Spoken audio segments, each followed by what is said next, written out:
በስመ አብ ወወልድ ወመንፈስ ቅዱስ አሃዱ አምላክ አሜን። ወዳጄ ሆይ ተነሽ፣ መልካሟ ርግቤ ሆይ ነይ። መኃልየ መኃልይ ምዕራፍ 2 ቁጥር 10። ይህ ቃል በተለያየ መልኩ የሚተረጎም ሲሆን አሁን እኛ ለምንነጋገርበት ርዕሰ ጉዳያችን የእመቤታችንን ትንሣኤ ቁልጭ አድርጎ የሚያሳይ ነው። ተነሽ ብሎ የሚያስነሳት ልጇ ነው። በሞት የተኛችው እመቤታችን ናት። ተነሽ ካለ በኋላ የምትነሳው ማን እንደሆነች ሲያብራራ መልካሟ ርግቤ ይላታል። በዚህም ርግቤ የተባለች እመቤታችን በልጇ አማካኝነት የሞትን ኃይል ሽራ መነሳቷ ታወቀ። አንዲቷ ርግብ የቤተ ክርስቲያን አባል ተብላም በቅዱስ አምብሮስ የተነገረላት በያዕቆብ ዘስሩግም ጠባቧ ወይም ብልኋ ድንግል የዓለምን ሁሉ ዝርዝር ይዛለችና የቤተ ክርስቲያን አንደበት ነበረች ተብሎላታል። እንኳን ለእመቤታችን ለንጽሕተ ንጹሐን ለቅድስተ ቅዱሳን አንዳችም ነውር ለሌለባት ለሁላችን እናት ለሁላችን እመቤት ትንሣኤና ዕርገቷ በሰላምና በጤና ጠብቆ አደረሰን አደረሳችሁ። ይህ ማኅደረ ተዋሕዶ ነው። እንደ ኦርቶዶክሳዊት ተዋሕዶ ቤተክርስቲያናችን እምነት ስርዓትና ትውፊት የተለያዩ ምንጮችን እየጠቀስን የምንሰማው የምንከታተለው መንፈሳዊ የዩቱብ አገልግሎታችን ነው። መድኃኔዓለም ኢየሱስ ክርስቶስ በሕይወት በጤና ጠብቆ ዓመቱን በሰላም አሳልፎ ከሰባቱ አጽዋማት አንዱ የሆነውን ሐዋርያት ጾመው ከአምላካችን ከመድኃኒታችን ከኢየሱስ ክርስቶስ ታላቅ በረከትን ያገኙበትን በተለይም ደግሞ የጾማቸው ዋና ዓላማ የእመቤታችን የንጽሕት ቅድስት ድንግል ማርያምን በጥር 21 ቀን ያረፈችውን የእሷን አስከሬን ለማግኘት ነበርና ቀድሞ ዮሐንስ ያየውን ምስጢር እንይ ብለው ማለት ነው።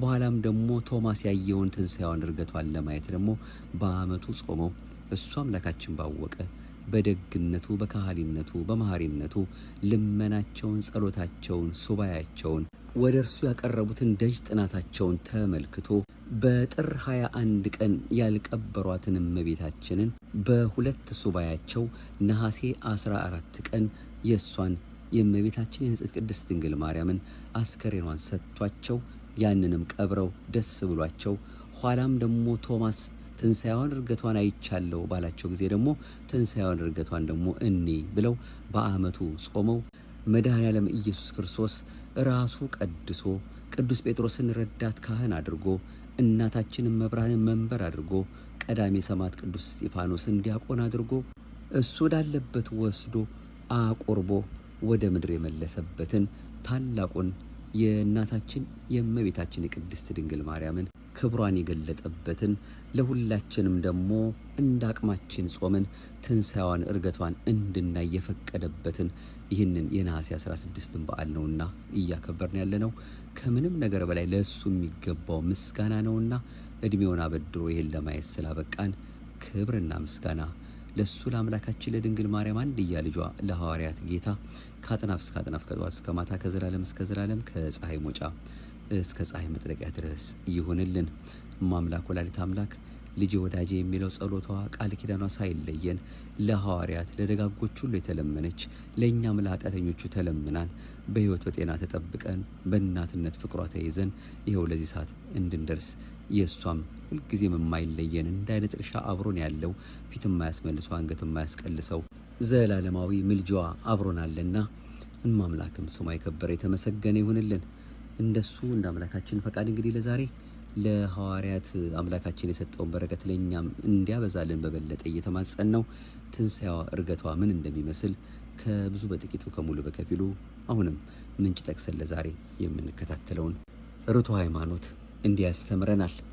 አምላክን የወለደች የእመቤታችን ድርሳን፣ እግዚአብሔርን የወለደች የእመቤታችን ማርያም ድርሳን፣ ብርሃንን የወለደች ሕይወትን የወለደች ጽድቅን የወለደች ቀንን የወለደች የድንግል ማርያም ድርሳን ይህ ነው። ቀዳማዊ የሆነ የአብ ቃል ልጇ ይህንና የመሰለውን ሁሉ ይባላል። በእግዚአብሔር ሰላም ወደ ሰማይ ባረገችበት ነሐሴ 16 ቀን የሚነበብ የእመቤታችን ማርያም ድርሳን ይህ ነው። አሜን። አቤቱ ወደ ማረፊያ ተነስ፣ አንተም የመቅደስ ታቦትም። መዝሙር 131 ቁጥር 8። እንዲህ እያለ መሰንቆውን ዛሬ ስለ እናቱ ሲዘምር ዳዊትን ስሙት። ብዙ ነቢያት በምን ያህል ምሳሌ መሰሏት! ሁሉም ምሳሌዎች ይገቧታልና። ከአዳም ጀምሮ እስከ ዛሬ ድረስ በየዘመኑ የተነሱት ሁሉ ስለ እርሷ እንደ ተባበሩ እንስማ። ነገር ግን ሁሉም መዋቲያን ናቸው፣ የእርሷ ውዳሴ ግን አይሞትም። ነቢዩ ሰለሞን በየትውልዱ በጻድቃን ሕሊና ትመላለሳለች እንዳለ፣ ልጇም በቤተ ክርስቲያን ምእመናን ሁሉ አንደበት ስለ እናቱ ድርሰትን ይደርሳል፣ ምስጋናዋንም በየዕለቱ ያዘጋጃል። በእውነት እስከ ዓለሙ ፍጻሜ ድረስ የወንጌልን መንገድ በሚያቀኑ ሰዎች አይምሮም ሹክ ይልባቸዋል። ሁሉን የመላ የማይወሰነውን በማኅፀኗ በጸነሰችው ጊዜ እርሷ እንደተናገረችው ከእንግዲህስ ወዲህ ትውልዱ ሁሉ ያመሰግኑኛል በማለት እርሷ ምስክር ሆነች። ድንግል ሆይ የሚያመሰግኑሽም ሰዎች ብቻ አይደሉም፣ የሰማይ መላእክትም ያመሰግኑሻል።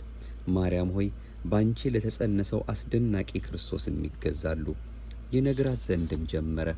ባንቺ ላይ የመዳናችን ምስጢር በተመለከተ ጊዜም ለእግዚአብሔር የሚሳነው ነገር የለም አለ። ዘፍጥረት 18 ቁጥር 13፣ ሉቃስ ምዕራፍ 1 ቁጥር 3። በእውነትም ከቀደመ አኗኗሯ ሳይለይ ሰው በሆነ ጊዜ ለአምላካችን አልተሳነውም። የማይቀርቧት የኃጢአት ውሃም የማይበሳት የተዘጋች የኖህ መርከብ ሆይ ይህ የተደረገው ባንቺ ነው። የሚያመሰግኑሽን መላእክት ብቻ አይደሉም፣ ነቢያትም የእግዚአብሔር ሀገሩ ሆይ ስለ አንቺ የሚነገረው ድንቅ ነው ይላሉ እንጂ። መዝሙር 86። በእውነት ይህ ነገር ፍጹም ድንቅ ነው። እንደ ብላቴና ድንግል እንዳገባች ሴትም ወተት ባንቺ ላይ ተገኝቷልና አምላክ ከመላእክቱ ጋር የተስተናገደባት በወዳጁ ቤት ምሳም ያደረገባት የአብርሃም ድንኳን አንቺ ነሽ። ያን ጊዜም ከበደል ቆላፍነት ግዝረትን ሰጠው። ይህም ግዝረቱም ከተገረዘ በኋላ ለእርሱም ለዘሩም እስከ ዘላለሙ ድረስ የጽድቅ ምልክት ሆነችለት። ሰይፍ ከተመዘዘበት በኋላ የዳነብሽ የይስሐቅ የድህነቱ ተራራ አንቺ ነሽ። እንደ ሰማይ ኮከብ እንደ ምድር አሸዋ ያበዛቸው የ12ቱ ቅርንጫፎች አምላካቸው መምህር ክርስቶስ የተጠጋበት የያዕቆብ የትንቢቱ መሰላል አንቺ ነሽ። በምድረ ርስት ማርና ወተትን ያዘነበች የአስኔት ንጹሕ ንብ አንቺ ነሽ።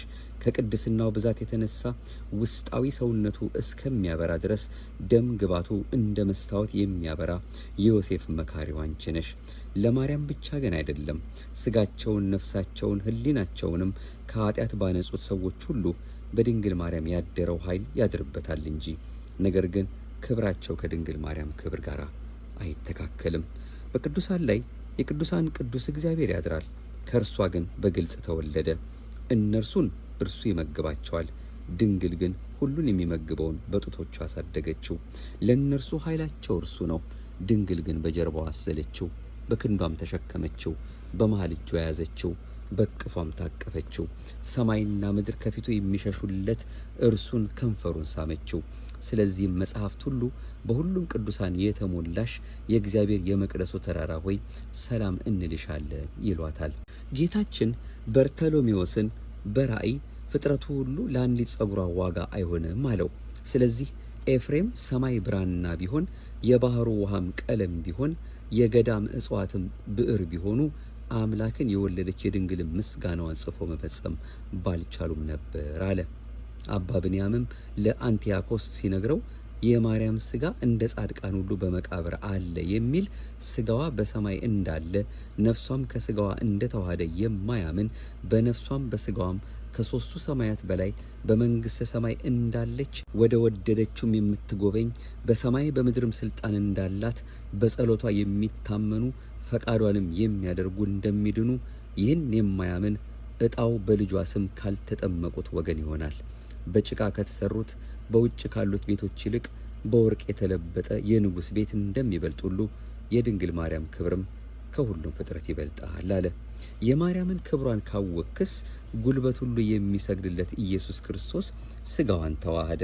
ይህም በ4 እንስሳ ክንድ በተዘረጋ ህብሩ በረድ በሚመስል ሰማይ ላይ የተቀመጠው ሕዝቅኤል በፈለገ ኮቦር የተመለከተው ሁሉን ቻይ እግዚአብሔር ነው። ይህም ቅድስት ድንግል ከሆነች ከማርያም የተወለደ የክርስቲያኖች አምላክ ነው። ይህም አማሌቃውያን የተዋጋ የተሰወረ ዘላለማዊ እጅ ነው። ስለዚህ አቤቱ ለረጅም ዘመናት ለማደሪያ ምስጋና ይገባል እንበል። ወደ ቀደመ ነገራችን እንመለስ። ቅድስት ድንግል ሆይ ጸነስሽ፣ አልጎሰቆልሽም፣ አድፈሽም ንጹሕ አልሆንሽም። በውስጧ የመለኮት ቃል በእሳት ቀለም የተጻፉባት የሙሴ ጽላት ሆይ 12 የሎሚ ፍሬን ያፈራች የእግዚአብሔርን ኃይል የተጎናጸፉ የያዕቆብን ወገኖች ያጠገበች የአሮን በትር አንቺ ነሽ። በውስጧ የጌዴዎን የትንቢት ጠል የወረደባት የኢሳይያስም የተጠማች ምድር አንቺ ነሽ። ቀደሳት እንጂ ያጎሰቆላት ግን አይደለም። በላይዋ ለሰባቱ አብያተ ክርስቲያናት የሚያበሩበት የዘካርያስ መብራት መቅረዙ አንቺ ነሽ። ሰባቱን ከዋክብት የሚያጸና በሰባቱ መብራቶች መካከል በቀኙ በኩል የሚቀመጥ 7 ቀንድ ያለው 7 ዓይን ያለው ነው። ይህም ምድርን ሁሉ የሚመለከትበት የእግዚአብሔር ዓይን ነው። ከተፈጠረውም ከእግዚአብሔር ዓይን ውጭ የሆነ ምንም የለም። ክብር ምስጋና ለእርሱ ይሁን ለዘላለሙ አሜን። እመቤታችን ጥር 21 ቀን ባረፈች ጊዜ ከዚህ ምድር የተቀበረች አይደለም። ከተሸከሙበት አልጋ ከእግዚአብሔር ወዳጅ ከዮሐንስ ጋር መልአኩ ነጠቃት፣ ከገነትም አደረሳት። በዚያም በዕፀ ሕይወት ስር ተቀመጠች። ዮሐንስም በደመና ተጭኖ ወንድሞቹ ወዳሉበት ኢየሩሳሌም ደረሰ። በጽኑ ረሃብና ጥም በትሕርምት ቆዩ። ከሞት ጀምሮ እስከዚያች ዕለትም እንደዚህ ቆዩ። 204 ቀንም ጾመው ጨረሱ። ከጥር 21 ቀን ጀምሮ እስከ ነሐሴ 14 ያለውን ቀን ብንቆጥረው 114 ይሆናልና እንዲህ አለ። ከማዘን ከመጾም ባለፈ ሱባኤ ገብተው ስለ እመቤታችን ሁኔታ ፈጣሪያቸውን የጠየቁት ግን ከነሐሴ 1 እስከ 14 ነው። በሰንበት ቀን ግን አልጾሙም። ነገር ግን በልቦናቸው ታላቅ ሐዘን አለና እንደ ጾሙት ተቆጠረ። ከዚህ በኋላ በዚህች ዕለት ጌታችን ኢየሱስ ክርስቶስ በብሩህ ደመና ተቀምጦ ሁሉም ኃይላት መላእክት እያመሰገኑት ወደ እርሷ መጣ። ጻድቃን፣ ማኅበረ ነቢያት፣ ሰማዕታትም ሁሉ ከእነርሱ ጋር ነበሩ። በቀኙም የድንግል ማርያም ሥጋ ነፍሷም በቅፉ ነበሩ። ደቀ መዛሙርቱ ተሰብስበው እያሉም ኢየሩሳሌም ደረሰ። ቶማስ ግን ከእነሱ ጋር አልነበረም። ደቀ መዛሙርቴ ሆይ ሰላም ለእናንተ ይሁን። በአይሁድ በኒቆላውያን አማካኝነት በእናንተ ስለተደረገው ነገር አትፍሩ። ቂመኛ አይደለሁምና፣ ነገር ግን የእናቴን ሥጋ ወስዳችሁ ገንዙት፣ እንደ ሰው ሁሉም ቅበሯት። እኔም ሥጋዋና ነፍሷን አዋህጄ አሳርጋታለሁ፣ በረከቷን በእናንተ ላይ ይሁን አላቸው። ሐዋርያትም ይህን በሰሙ ጊዜ ለገናንነቱ ምስጋና ቀረቡ። ሥጋዋን ወስደውን በፍጹም ምስጋና ገነዟት። በተገነዘችበት ቦታ በቤተልሔምም ታላቅ ግርማ ሆነ። በአስከሬኗ ፊትም ፍጥረታቱ ሁሉ በየቋንቋቸው ያመሰግኑ ነበር። ኪሩቤል መጀመሪያ ክፍል፣ ሱራፌል ሁለተኛ ክፍል፣ አጋዕዝት ሦስተኛ ክፍል፣ መኳንንት አራተኛ ክፍል፣ ኃይላት አምስተኛ ክፍል፣ ስልጣናት ስድስተኛ ክፍል፣ ረበናት ሰባተኛ ክፍል፣ ሊቃናት ስምንተኛ ክፍል፣ አርባብ ዘጠነኛ ክፍል ናቸው። እነዚህም የዝናብ ነጠብጣብ ግማሻቸው የማይሆን እልፍ አላፋት መላእክት ናቸው። ግርማቸውም እየራሳቸው እንደ መጠኑ ነው። አንዱ የሌላውን የጓደኛውን ፊት ያደንቃል። የአዳም ልጆችም በየነገዳቸው መጡ። ነቢያት በየነገዳቸው፣ ሐዋርያት በየነገዳቸው፣ ጻድቃን ሰማዕታት በየነገዳቸው፣ ካህናት በየነገዳቸው፣ ሕፃናት ደናግል በየነገዳቸው፣ ሴቶች በየነገዳቸው፣ ሕዝቡ መንፈሳውያኑ ሁሉም በየነገዳቸው መጡ። አቤቱ ወደ ማረፊያ ተነስ፣ አንተ የመቅደስ ታቦትም መዝሙር 131 ቁጥር 8 እያሉ ያመሰግኑ ነበር። መሬታውያኑም ሕይወትን ክርስቶስን የወለደች ሞትን ቀመሰች እያሉ ያመሰግኑ ነበር። የዕጣኑ ጢስም በዚህች ዕለት በጌታችን በክርስቶስ ፊት ሰማዩን እንደ ጉም ሸፈነው። ከጠዋት እስከ ምሽት ድረስ ምስጋና ተሰማ። ምሽት በሆነ ጊዜም ጌታችን ካህን ሆኖ በእናቱ በድንግል ማርያም ቅዳሴን አደረገ፣ ቀደሰ። ከተቀደሰ ሥጋው ከተከበረ ደሙም ሰጣቸው። ቅድስት ድንግል ማርያምንም በቤተልሔም ቀበሯት። ደቀ መዛሙርቱም ወደ ቤታቸው ገቡ። ጌታችንም እናቱን ነፍሷን ከሥጋዋ አዋህዶ አስነሳት። ከእርሱ ጋራም ከሦስተኛው ሰማይ በላይ አሳረጋት። የእስራኤል አምላክ ማደሪያው ድንግልንም በሰማያዊቷ ኢየሩሳሌም ሰማያዊት አስቀመጣት። ፍጥረቱ ሁሉ ጽዮን ወደ ቦታዋ ገባች እያሉ አመሰገኗት። ቶማስም ከሦስቱ ደቀ መዛሙርቱ ጋር ከህንድ አገር በደመና ተጭኖ ሲመጣ በአየር ባለው ደመና እመቤታችን ወደ ሰማይ ስታርግ አገኛት። ቶማስም ምን ሆንሽ አላት። እርሷም ሙቼ ወንድሞቼ ገንዘው ቀበሩኝ፣ መምህርህም እነሆ አስነሳኝና እንደምታየው ወደ ቦታው አሳረገኝ። ከሞትኩ 7 ወር ከ16 ቀኔ ነው። በወንድሞቼ ተገንዤ ተቀበርኩ፣ እነሆም ተነሳው። ወደ ሰማይ የእርገቴ ዕለትም እንደምትመለከተው ዛሬ ነው አለችው። ቶማስም በምትገነዥበት ጊዜ ልጅሽ መጣን አላት። እርሷም አዎ በመላእክት ፊት ተገነዝኩ፣ ስለ እኔም ፍጥረታቱ ሁሉ አመሰገኑ። አንድያ ልጄም የክህነት ልብሱን ተጎናጽፎ ከሚንቦገቦግ ሰረገላው ተነሳ፣ በስጋም የቁርባን ቅዳሴን አደረገ። በዕለተ ሐሙስ ያን ጊዜ እንደሰጣችሁም ቅዱስ ስጋውን ክቡር ደሙን ሰጣቸው። ይህን ስታደርጉ የኔን መታሰቢያ አድርጉ እያለም ስለ መታሰቢያው ይህን አደረገ። በእኔ መታሰቢያ ዕለትም በተቀደሱ እጆቹ እንዲሁ አደረገ። ሰኔ 21 ቀን ልጄ ከመላእክቱ ጋር ይመጣል። እኔም እንደ ሰም በሚቀልጡ በ3 ድንጋዮች ወደሚሰሩልኝ ወደ ቤተ ክርስቲያን ይመጣለሁ። ልጄም የቁርባን ቅዳሴን ይቀድሳል፣ ለደቀ መዛሙርቱ ለእናንተም ይሰጣቸዋል። በረከቴም እስከ ዘላለም ይኖራል። ሰኔ 21 ቀን ወደ ቤቴ ለሚመጣው ሁሉ በየዓመቱ እስከ ዘላለሙ ድረስ እገለጥለታለሁ አለችው። ቶማስም ከተባረከች እመቤታችን አንደበት ይህን ነገር በሰማ ጊዜ ተጨነቀ፣ ወዮልኝ እያለም አለቀሰ። ኃጢአቴ ከወንድሞቼ ለይታኛለችና ልጅሽ ከሙታን ተለይቶ በተነሳ ጊዜ ከሁሉም በኋላ ታየኝ። በመጀመሪያ ያዩትንም አልተቀበልኳቸውም። በዚህም ምክንያት ሃይማኖተ ጎዶሎ ተባልኩ። ዛሬም ከሞትሽ ሰርግ በልጅሽ ብዙ ተገፋው። ነገር ግን ሰውን ኃጢአቱ ይገፋዋል እንጂ እግዚአብሔር ማንንም አይገፋም። ያስደሰትኩት እየመሰለው ምግባሩ ከንቱ ይሆናልና እኔንም ኃጢአቴ በግንዘትሽ ከተደረገው ከዚህ ሁሉ መንፈሳዊ በረከት የጠፋው እሆን ዘንድ አደረገኝ። በልጅሽ እጅ ከተደረገው ከዚህ በረከት ከምጠፋ ሞት በተሻለ ነበር። ኃጢአቴን ለምን አሰበብኝ? ስለ ተቀደሰ ስሙ ዓለምንና በውስጡ ያለውን ሁሉ እንደ ተውኩ ለምን አላሰበውም አለ። ይህን ተናግሮም ከደመናው ይወድቅ ከሐዘኑ ብዛት የተነሳም ራሱን ያጠፋ ዘንድ ወደደ። ድንግልም እጇን ዘርግታ ያዘችው። ብትወድቅም ልጄ ካልፈቀደ ባልሞትክም ነበር። ነገር ግን ቶማስ ሆይ ተስፋ አትቁረጥ፣ ተስፋ መቁረጥ ከኃጢአት ሁሉ ይበልጣልና። የንጹሐኑን ተወውና ኃጢአተኞችም የመዳን ፍሬ የለንም ካሉ ጥፋቱ ይከፋል። ስለዚህም እውነተኛ ሰው በእውነተኛነቱ ይመካ ዘንድ ይገባል። ኃጢአተኛም በኃጢአቱ ምክንያት የንስሐ ተስፋ አይቁረጥ፣ የእግዚአብሔር ሥራ ድንቅ ነውና። ነገር ግን ሰው የሆነ ሁሉ ሰውነቱን ዝቅ አድርጎ ወደ እግዚአብሔር ምሕረት ይማጸን፣ በዚያም እግዚአብሔር ማዳኑን ያሳየበት መንገድ አለ። አንተ ቶማስ ሆይ ከተሰጠመበት የሐዘን ባህር ልቦናህ በቅጽበት ይፈወስ ዘንድ ነገሬን ስማ።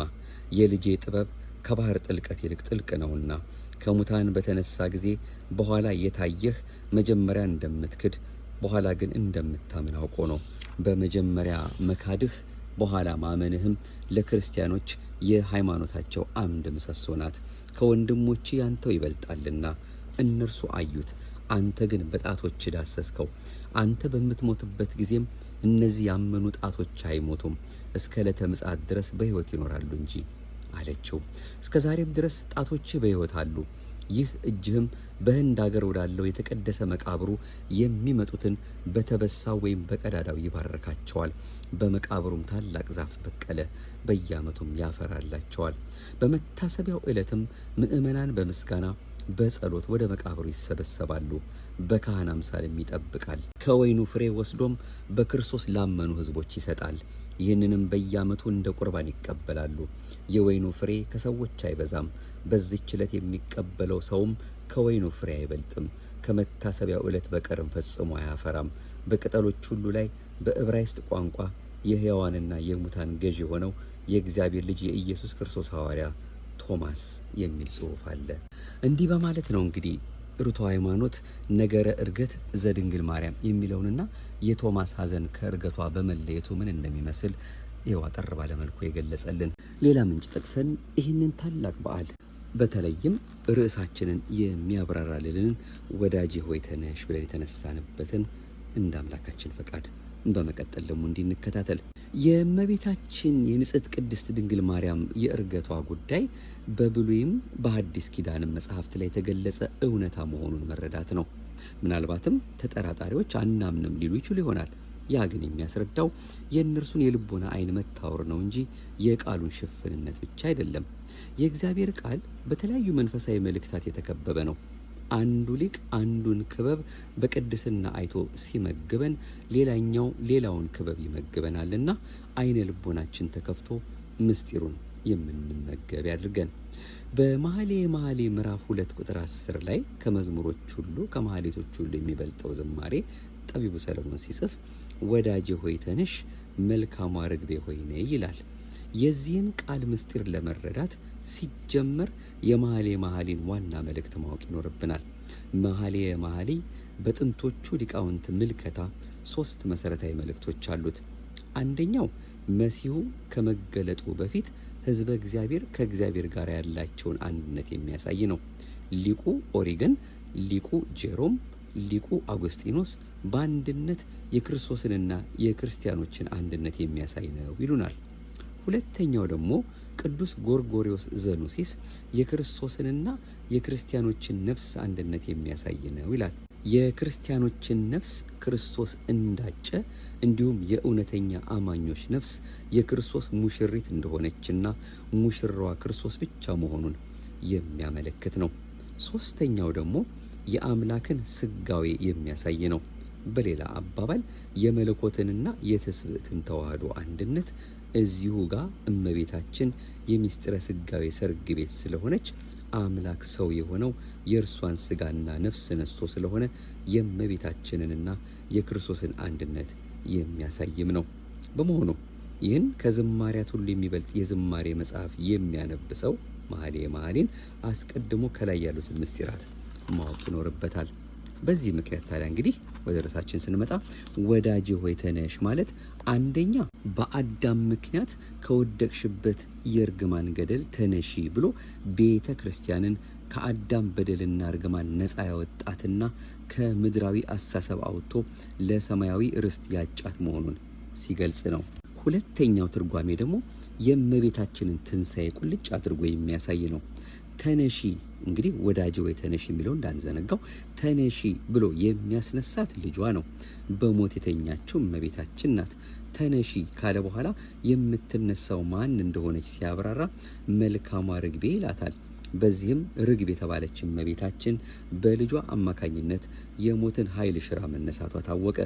አንዲቷ ርግብ የቤተ ክርስቲያን አባል ተብላ በቅዱስ አምብሮስ የተነገረላት በያዕቆብ ዘስሩግም ጠባባ ወይም ብልሃ ድንግል የዓለምን ሁሉ ዝርዝር ይዛለችና የቤተ ክርስቲያን አንደበት ነበረች የተባለላት ናት። ሊቁ አውግስጢኖስም የቤተ ክርስቲያን አካል ምርጥ አባል የተቀደሰች አካል ብሎ የዘመረላት አማናይቷ ርግብ ንጽሕቷ ቤተ ክርስቲያን ድንግል ማርያም ናትና ወዳጄ ሆይ ተነሽ ብሎ እርገቷን ተናገረ። ዳዊት በመዝሙሩ መዝሙር 131 ቁጥር 8 ላይ አቤቱ ወደ ረፍት ተነስ አንተና የመቅደስ ታቦት ያለውን ቃል የእስክንድሪያው ቴዎዶሲዮስ፣ የደማስቆ ሊቅ ዮሐንስ፣ ርቱ ሃይማኖት፣ ሌሎች ሊቃውንትም ስለ እመቤታችን እርገት ሰጥተው ተርጉመውታል። ሊቁ አውግስጢኖስም ይህንን ቃል ሲተረጉም አንደኛ የመቅደስ ታቦት የተባለችው ቤተ ክርስቲያን ናት ይላል። ሁለተኛ የመቅደስ ታቦት የተባለችው ከእመቤታችን ከቅድስት ድንግል ማርያም የነሳው ስጋ ነው። ስጋውን ተዋህዶት እንደተነሳ ያስረዳናል። ቤተ ክርስቲያን የክርስቶስ አካል ሆና ትነሳለች። አማናዊቷ ታቦት እናታችን ንጽሕት ቅድስት ድንግል ማርያም በልጇ ፈቃድ የሞትን አፍ ዘግታ ተነሳች። የእመቤታችንን ታቦትነት በምስጢር በታቦተ ጽዮን አሻግሮ የተመለከተው ቅዱስ ዳዊት ታቦተ ጽዮንን አይቶ በደስታ ዘሎ ነበር። ቅዱስ አምብሮስ የዳዊትን መዝለል በእመቤታችን ምክንያት እንደሆነ ገልጧል። በአማናዊቷ ታቦት በቅድስት ድንግል ማርያም ፊት ካልሆነ በቀር በማን ፊት ዘለለ በማለት ሲያደንቅ ሊቁ አውግስጢኖስ ከቅዱስ ዮሐንስ መጥምቅ ጋር ደግሞ አገናኝቶታል። ዮሐንስ በእናቱ ማኅፀን መሰወሪያ ውስጥ ሆኖ ሳለ በእምነት መነጽር የእናቱን ማኅፀን ገልጦ የድንግልን መምጣት ሲያይ በውስጧ ሆኖ እንደ ቅዱስ ዳዊት ለአማናዊቷ ታቦት ዘለለ።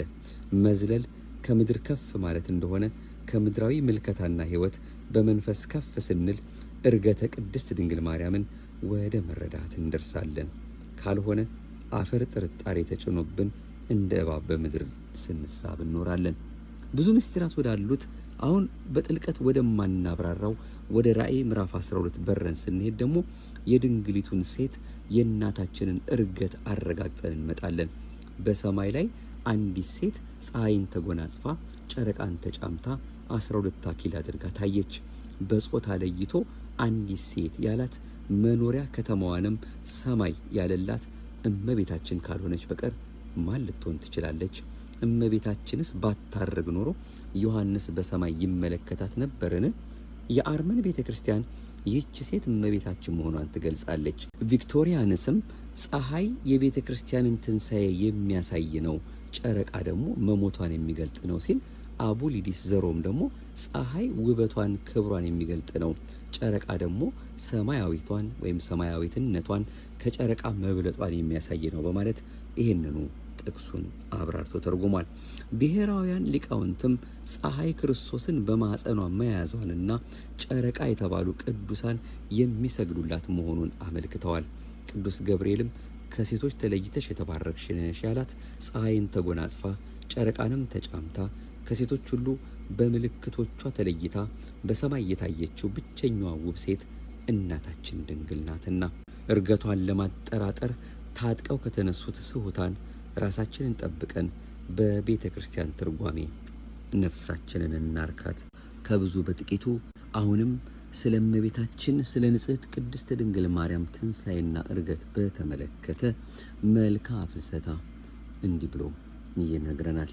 ይህም በየዓመቱ በምናስበው በእመቤታችን በቅድስት ንጽሕት ድንግል ማርያም መታሰቢያ በሆነው ሐዋርያት ጾመው በረከት ባገኙበት 2 ሳምንት በሚቆየው ሱባኤ ወይም ጾም መልክአ ፍልሰታ በሚባለው ክፍል ውስጥ እንዲህ በልዩ መልኩ የቀረበ የእመቤታችን የንጽሕት ቅድስት ድንግል ማርያምን ትንሣኤዋን እርገቷን የሚያሳይ መልእክት አለ።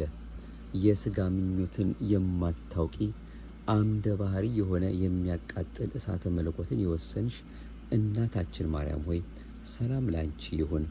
መላው ሰውነትሽ በሁለት ድንግልና ተሸፈነ፣ ተጋረደ። ልጅሽ ወልድ ከፍ ወዳለ ቦታ አፈለሰሽ፣ አሳረገሽ። አፌ ተናገረ፣ አንደበቴም ተንሾካሾከ። ከተለዩ የተለየሽ አማናዊት መቅደስ የሆንሽ ማርያም ሆይ ለእርገትሽ ክብርና ውዳሴን አቀርባለሁ። እመቤቴ ሆይ በፊትሽ ሞገስ ባገኝ በቀኝሽ 3 ጊዜ ባርኪኝ። በመብረቅ ቃል በመላእክት ዝማሬ ከጌቴ ሰማኒ ከፍ ወዳለና ወደ ምጡቅ ዓለም ፈለሰች፣ አረገች። ማርያም ሆይ አንቺ የወርቅ መሰላል ነሽ። ሌዋዊ አሮን በሙሴ ድንኳን የተወጠረች በወርቅ የከደኗት የለበጧት በውስጧ ኦሪት የተጻፈብሽ ታቦት አንቺ ነሽ ይልሻል። ከጌቴ ሰማኒ ከፍ ወዳለ ቦታ መንግሥተ ሰማያት መስኮቶቹ ብርሃን ወደ ሆነው ወደ ሰፊው መቅደስ ፈለሰች፣ አረገች። የኪዳን ጽላት ማርያም ሆይ አንቺ የድኅነት በር ነሽ። በዕብራይስጥ ቋንቋ ሁሉም በኅብረት አንቺ በእውነት ዕፀ ጳጦስ ነሽ ይሏታል። ከማፀንሽ መቅጃ የወይን ጎርፍ ተቀዳ፣ በውስጧ ቁርባን ተሠራ። በአንዲት በመስማማት ከነፍስሽ ጋር ሕያው ሆኖ ለፈለሰው ላረገው ሥጋሽ ሰላምታ ይገባል። የማቴ ልጅ ማርያም ሆይ በድንጋሌ ሥጋ በድንጋሌ ነፍስ የጸናሽ ነሽ። የሰሎሞን ልጅ ማርያም ሆይ የያፌር ወርቅ ያለባት ጠቢባን የገቡባት የተርሴስ መርከብ አንቺ ነሽ። ሰላም ለፍልሰተ ሥጋኪ መካነ ፍስሐ ወኑዛዜ እያለ ደግሞ ለቅሶን ወደሚረሱበትና ትካዜን ወደማያስቡበት ወደ ደስታና ወደ መረጋጋት ዓለም ላረገው ሥጋሽ ሰላምታ ይገባል። ከጊዜ በፊት በአምላክ ልቦና የነበርሽ ማርያም ሆይ ዛሬ በፍልሰትሽ በእርገትሽ መደሰትን ተደሰትኩ። ያንቺን ፊት መቼ አያለው። ሰላም ለፍልሰተ ሥጋኪ ውስተ ልበሰብ ዘኢታሃለየ በሚለው ደግሞ በሰው ልብ ላልታሰበ ለሥጋሽ እርገት ሰላምታ ይገባል። ጸጋን የምትጎናጸፊ ክብርን የምትለብሺ ማርያም ሆይ ዕንቁን የመሰለ ሥጋሽ በብሩህ ደመና ወደ ሰማይ ሲያርግ ሞት ፈጽሞ ባየ ጊዜ አፈረ፣ ተዋረደ በማለት ነው። እንግዲህ በሰዓታት በሌሊቱ ሲቆም በከረመው በየዓመቱም በሚታሰበው ንኢ እየተባለ በሚታደርበት በማይጠገበው የሰዓታት ዜማ ይሄ እየተመሰጠረ የሚታደረው እግዚአብሔር አምላካችን በእውነት ከዚህ ዕለት ከዚች ወራት ከዚህም በዓል ረድኤት በረከት እንዲያሳትፈን የደግነት የቸርነቱ ስራ እንዲሰራልን የእሱ የአምላካችን የተቀደሰ ፈቃዱ ይሁንልን። የእሱን የአምላካችን የመድኃኒታችን የኢየሱስ ክርስቶስን ትንሣኤ 50 ቀናት ሁሉ እንደምናከብረው የእመቤታችን የንጽሕት ቅድስት ድንግል ማርያም ትንሣኤና እርገቷን ደግሞ እስከ ነሐሴ 21 ቀን ድረስ እንድናከብር አባቶቻችን ሊቃውንት የቅድስት ቤተክርስቲያናችን አስተምሮ ይህንኑ ይነግረናል፣ ያስታውሰናል። ማህደረ ተዋህዶ መርሃ ግብራችንም የእሱ የአምላካችን ፈቃዱ ሆኖልን በእነዚህ በሁለት ሳምንታት በምንቆይበት ጊዜ እመቤታችንን የሚመለከቱ እጅግ በጣም አጠር አጠር ያሉ መርሃ ግብሮችን ወደ እናንተ እያደረስን እንደሆነ ከሁላችሁም የተሰወረ አይደለም።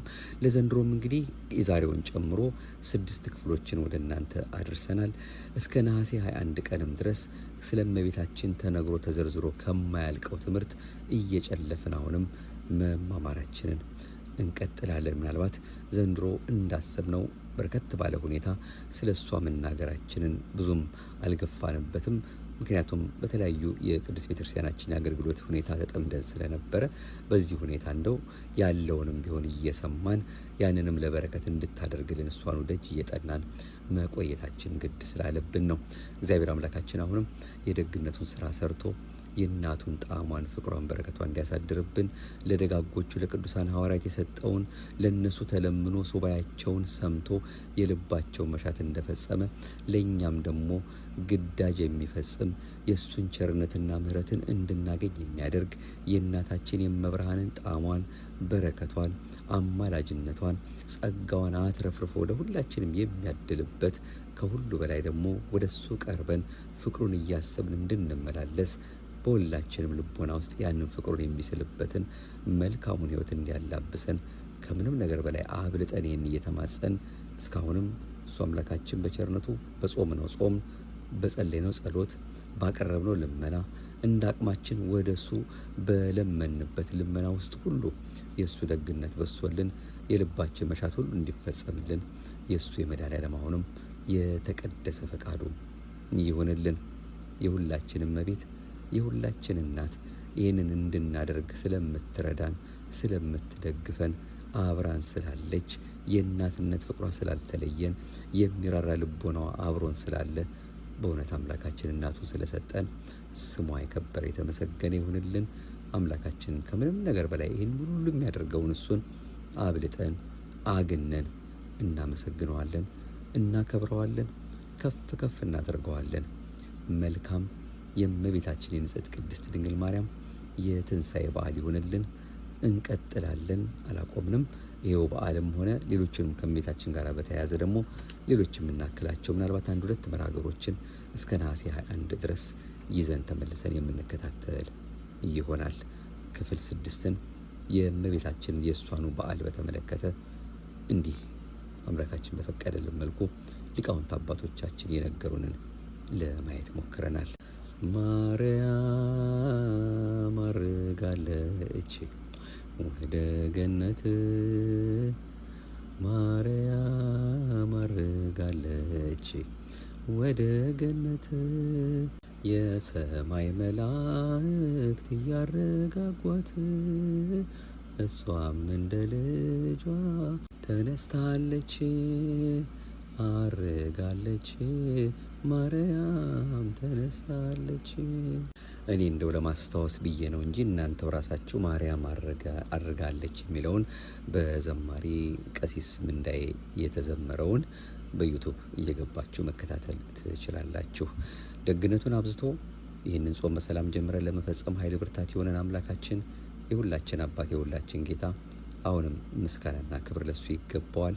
አማላጅቱ አሁንም በሕይወታችን ውስጥ እንደ አይነት እርሻ የሚደርሰው ፊት የማያስመልሰው አንገት የማያስቀልሰው ዘላለማዊ ቃል ኪዳኗና ሁላችንም የሚመለከቱት የፍቅር አይኖቿ ሳይለዩን ለደገኛው ክብር እንድንበቃ መጨረሻችንን እንድታሳምርልን የእናትነት ፍቅሯ ለሁላችንም አምነን በምንጠራት ሁሉ ላይ በስቶልን እንዲኖር ጽንት በድንግልና ስርጉት በቅድስና ምልጃዋ ቃል ኪዳኗ እንዳይለየን ፈቃዷ ይሁንልን።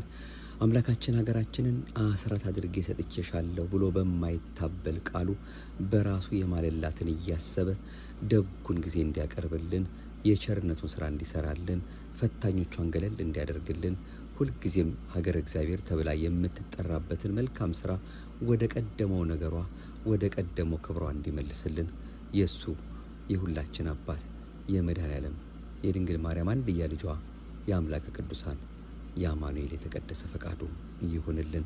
መድኃኔዓለም አሁንም ፈቃዱ ሆኖልን በክፍል 7ም እንደዚሁ እመቤታችን የሚመለከት እሷን ማመስገናችን ምን ጥቅም እንዳለው የሚያሳስብ ደግሞ ሌላ መርሃ ግብር ይዘን እንመለሳለን። እስከዚያው ሰላም እግዚአብሔር ከሁላችን ጋር ይሁን።